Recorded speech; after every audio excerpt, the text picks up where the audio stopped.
Hello, and welcome to Superbwoman Sundays at 7. I'm your host, Janet Neal, the founder and queen bee at the Superbwoman Incorporated. I am so happy that you've joined us this evening. We have yet another wonderful Superbwoman here joining us this evening, Rebecca Bryan Pan. But before we get to Rebecca, let me tell you a little bit about the show and how I came to create the Superbwoman. I believe that women are pretty much the answer. That women have the power to change this world, and so many of us do not realize it. We either give away our power, or we just don't realize we have it in the first place, or don't believe that we have it. I have come to know that your power is within you. It is what makes you unique. It's your unique blend of values and passion and what you want to do with your life, with your community, with your family. And when you can live authentically, when you can take the time to be, to step back, to understand who you are, and then craft and live a life that supports that, let me tell you, it is powerful. And I have met so many women that are examples of this. Women who are doing extraordinary things in the world, who are putting out positive energy. And I don't know about you, but I believe we need all the positive energy we can get, especially these days. And these women are doing amazing things and putting out that positive energy. And the reason is that they have taken the time to understand who they are and have aligned their life to support that. I mean, what better gift to give the world than yourself, than your authentic, true self? And women have amazing gifts to give. And so the Superbwoman is all about helping women to understand this, to discover their own unique gifts and talents and passions, and to put that life together so that it helps all of us. And the show is all about highlighting women who have done that, to give you an example, to give you mentors, to give you people to look up to and to emulate. And I'm so grateful to have run into all of these women. And I continue to meet more and more and more. We only have one more week in this season, and then we'll be taking time off for the summer. But there'll be more coming up in the fall. I just almost daily get notes from people saying, oh, you have to meet so-and-so. And when I do, believe me, they are superb women. So tonight's guest is no exception. I have to tell you the story about how we met, because it still blows my mind. So back 12, 13 years ago, I had just left a corporate job where I had been there for about 20 years and was venturing out in my very first time as an entrepreneur. And here I am approaching 50 for my first time business. And you know, if you've ever started a business, it's a little scary at the beginning, especially if you've never done this before, and especially if you only know a corporate life. So I was out there and I was networking, and I went to a National Association of Female Executives networking breakfast. And we're seated at a big table with 8 or 10 women. And there was a young woman sitting on my right, and it was Rebecca Bryan. Well, it was Rebecca Bryan then. Now she's Rebecca Bryan Pan. And Rebecca was starting her first business. And Rebecca had just graduated from college. I was blown away. Here was, I don't know, 21, 22-year-old, poised, in control woman who was starting her very first business, a graphic design company, which then went on to include marketing. And I'll let her tell the rest of her story. But she remains today one of the most intelligent, creative, innovative women, and poised. I mean, nowadays, there are people graduating with degrees in entrepreneurship, but not then. Rebecca is truly a trendsetter. So I'm so pleased to have her today. Rebecca, welcome to the show. Janet, thank you so much. That was the most moving introduction I've ever done. I am so proud. Well, I mean every word of it.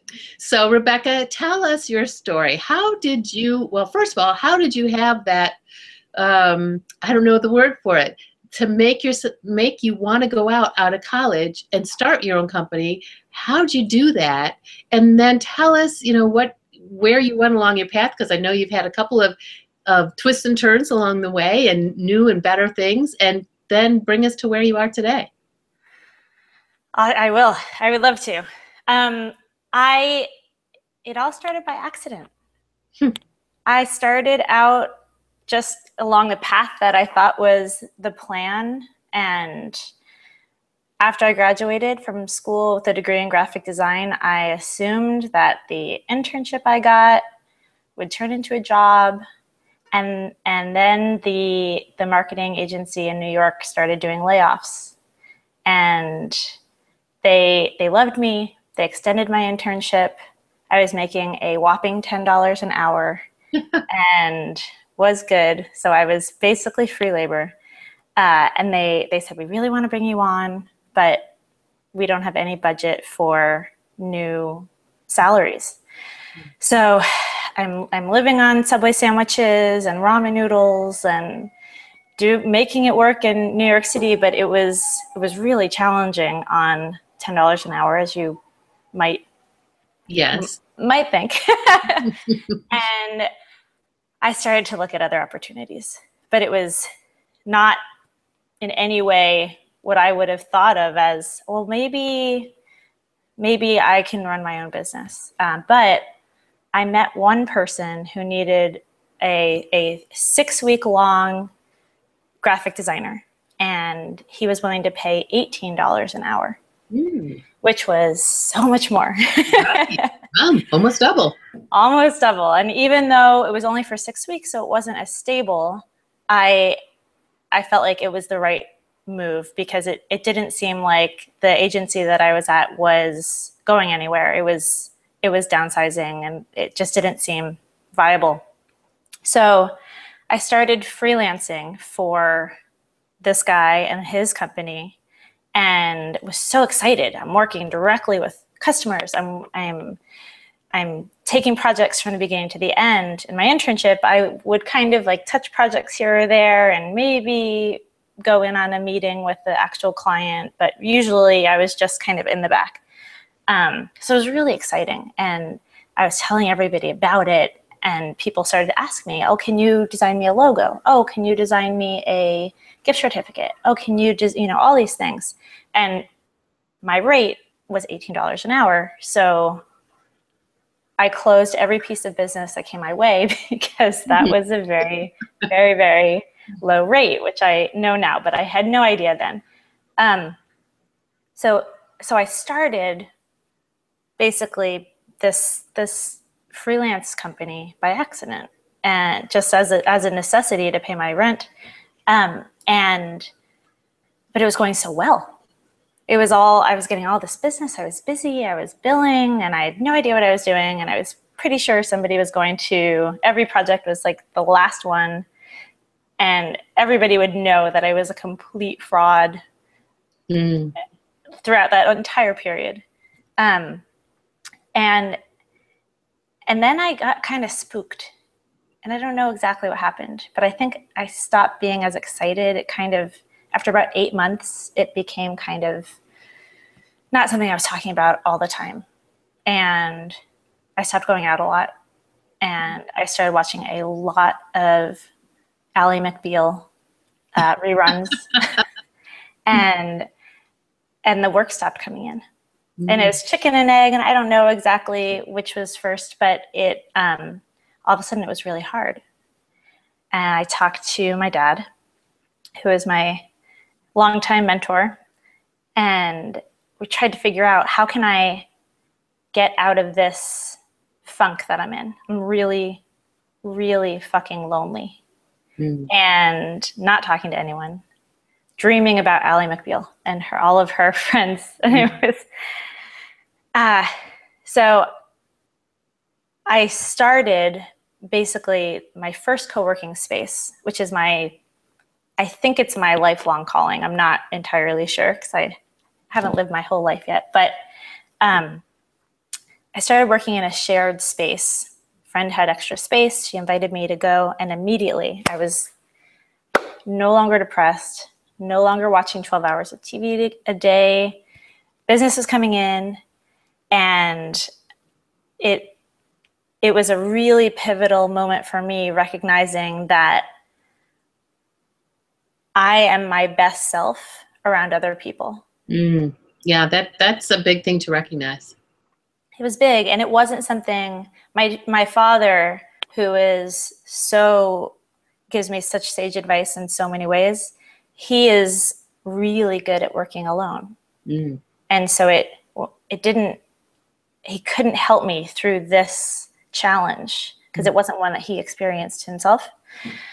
So, but I learned it for myself, and that led to the next two businesses that I've had. I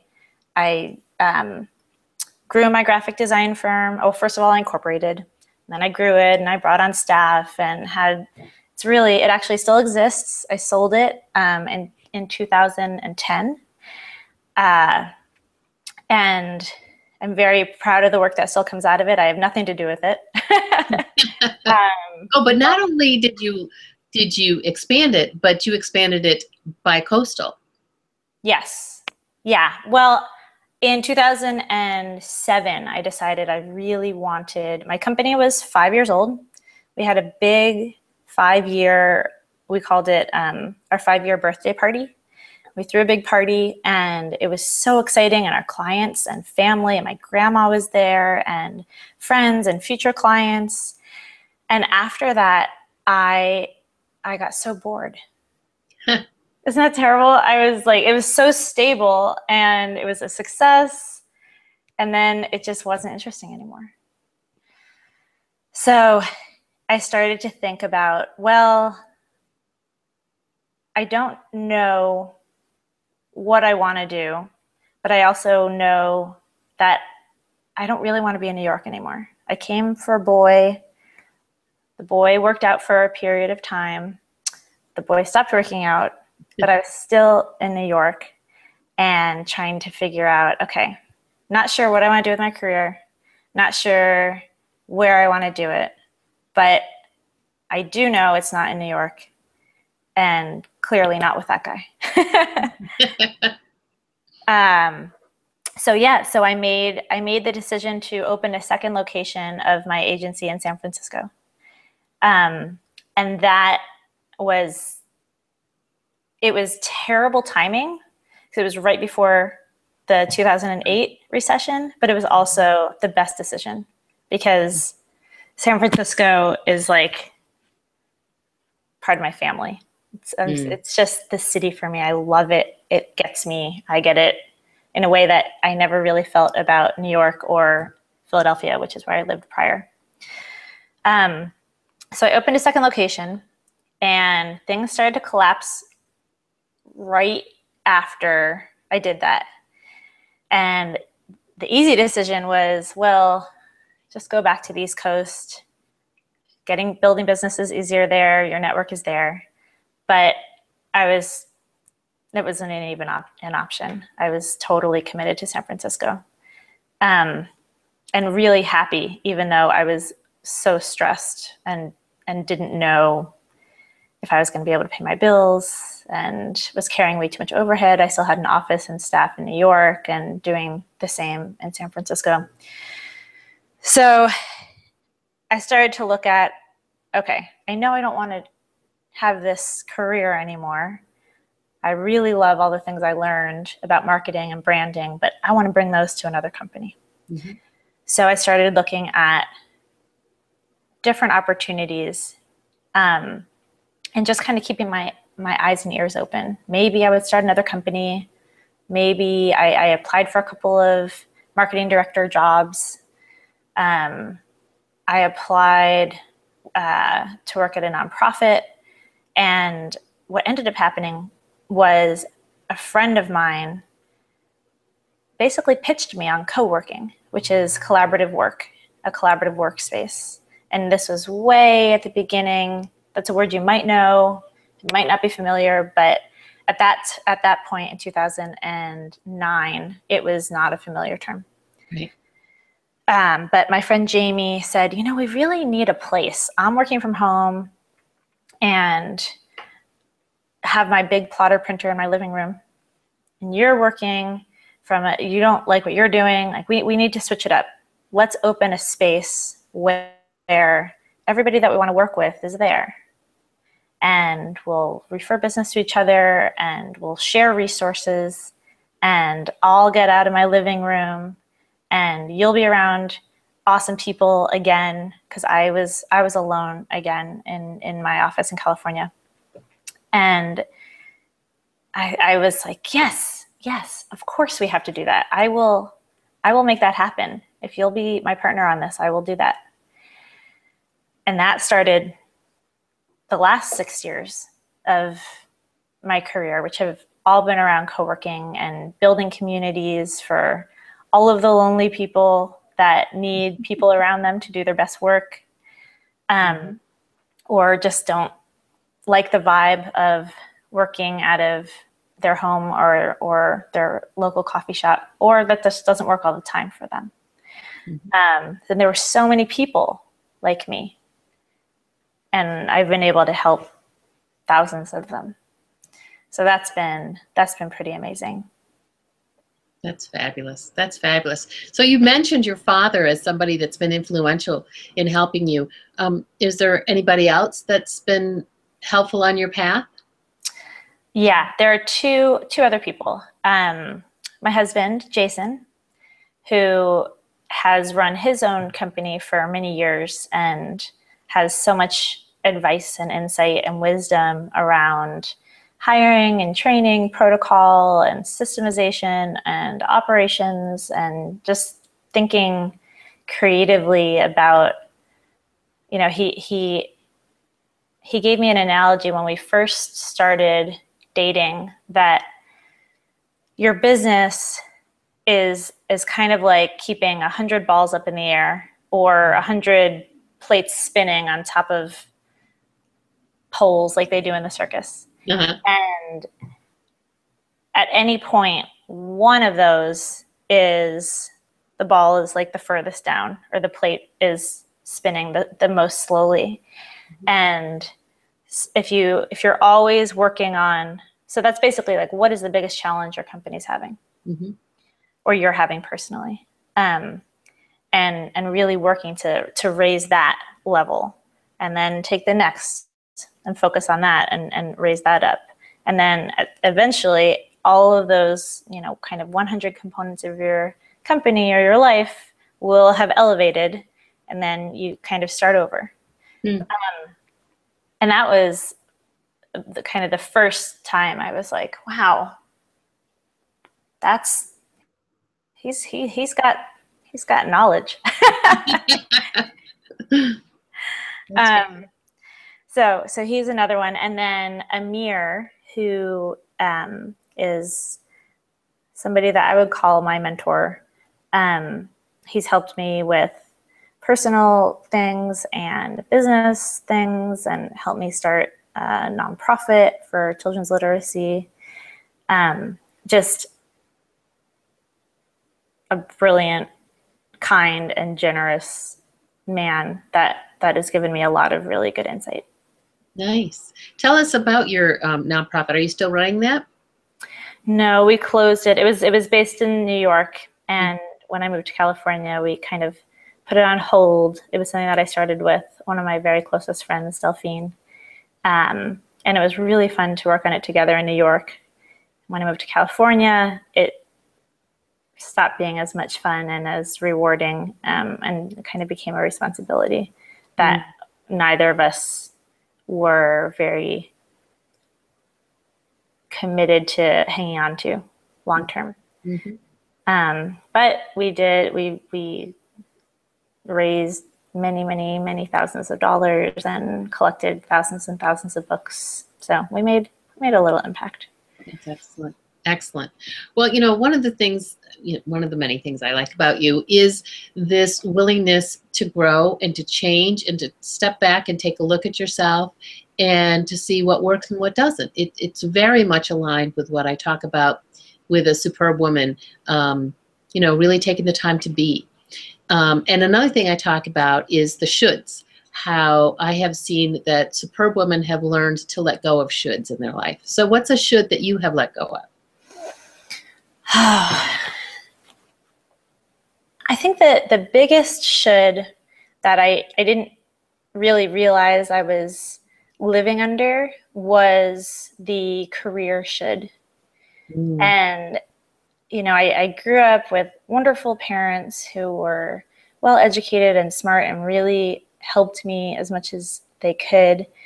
But it was very kind of not prescribed exactly, but it was very clear that if you do this, you will succeed. And if you don't do this, we will be disappointed in you and you will not succeed. And so it was a very clear boundaries. I think it was a great way of growing up, but it led me to, after I got out of college and the internship didn't turn into the job that I expected, I felt I was so lost. I didn't have a should, or I didn't have a, you know, I do this and it'll work. Right. It was all of a sudden there weren't those kinds of rules or guidelines. And I kept looking for should. I looked for how many hours a day I should be working and how many clients I should support at a time and how much I should be charging. And I put so many arbitrary shoulds on myself that I really stressed myself out. And I think that was a big piece of what led to my depression, because I just should it all over myself. And just trying to find a framework. So giving that up has been huge, and it's allowed me to sleep in without feeling guilty. It's allowed me to have, frankly, I think a lot more fun than I should.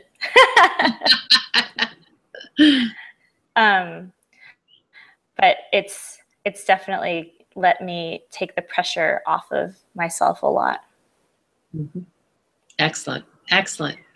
So I know you are on the cusp of yet another great business here. So take a couple minutes and tell us about that. Okay. The company that I joined in 2010 was called Next Space. And it's a co-working company. It still exists today. I joined when they had one location in Santa Cruz, California, and was kind of the pivotal person that scaled them from 1 to 9 locations, which is what they have currently. I left there last January, and we will call it philosophical differences with the CEO. But felt like there was the world of co-working and collaborative space and building communities there's so much potential there. And so I left and started Covo, Covo. That's the new company. And it's basically co-working on steroids. It is kind of like how you hear about these corporate campuses in California that have a foosball table and a chef and food and maybe a bar and a coffee shop and health club and all of these things that keep people really happy and keep people really motivated and driven while having a good time simultaneously. And we felt like,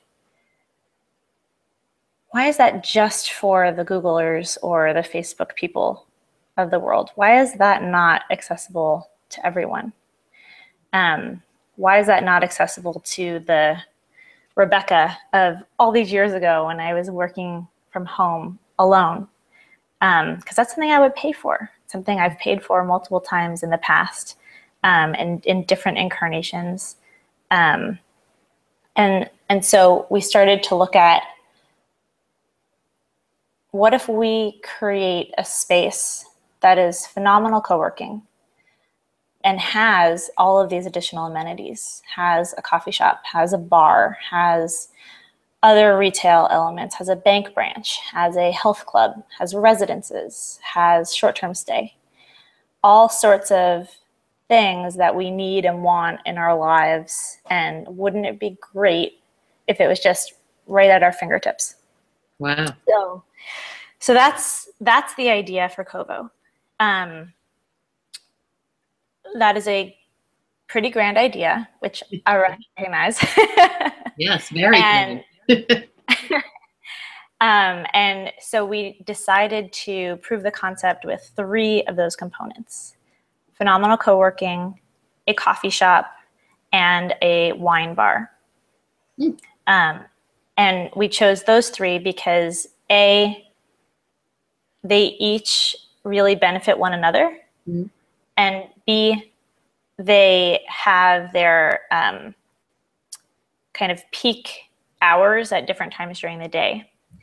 So coffee in the morning, workspace throughout the day, and then wine and beer in the happy hour hours. So that's what we're working on now. We raised a whole bunch of money and are looking at real estate in San Francisco and in Oakland, and hope to open by the end of the year. It's so exciting. And then we'll be hearing about the expansion, and hopefully come east. And then, yes, and then I can take advantage of it. Absolutely. Yeah, I'm so excited. And this time I am not an employee. I am the CEO and largest shareholder. So I will be able to do things the way I think is really important, and really empowering to staff and members, build the team that I think can help make this a reality. So it's going really well so far. We have like a 1-page landing page, and we're just about to relaunch with the new brand. I did kind of, from my graphic design background, a little placeholder brand and landing page, but we now have a real brand and working on the technology platform so that the tech is really seamless, and it's so exciting. Yeah, a new baby to be born.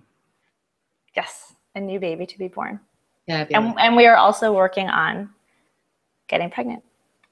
Oh, speaking of which. Speaking of babies. Oh, well, congratulations on both. Thank you. We'll see which one kind of. Yeah, which one comes first? Yeah. That's great. Oh, fabulous. Well, Rebecca, it's wonderful to see you. Wonderful to have you as a guest on my show. You too. This has been wonderful. And I love what you're doing with Superbwoman and the whole thing. I could not agree more. And I'm really excited. I know I mentioned it in passing, but I'm writing a book that talks about a lot of the same stuff that you espouse, and I'm excited to have you be a part of that too. Great. Well, I'm looking forward to that. And good luck with everything. Thank you. Thank you, Janet. And look, those of you who are watching on YouTube, stay tuned. At the end, you will see a slide that has all the information on how to get a hold of Rebecca.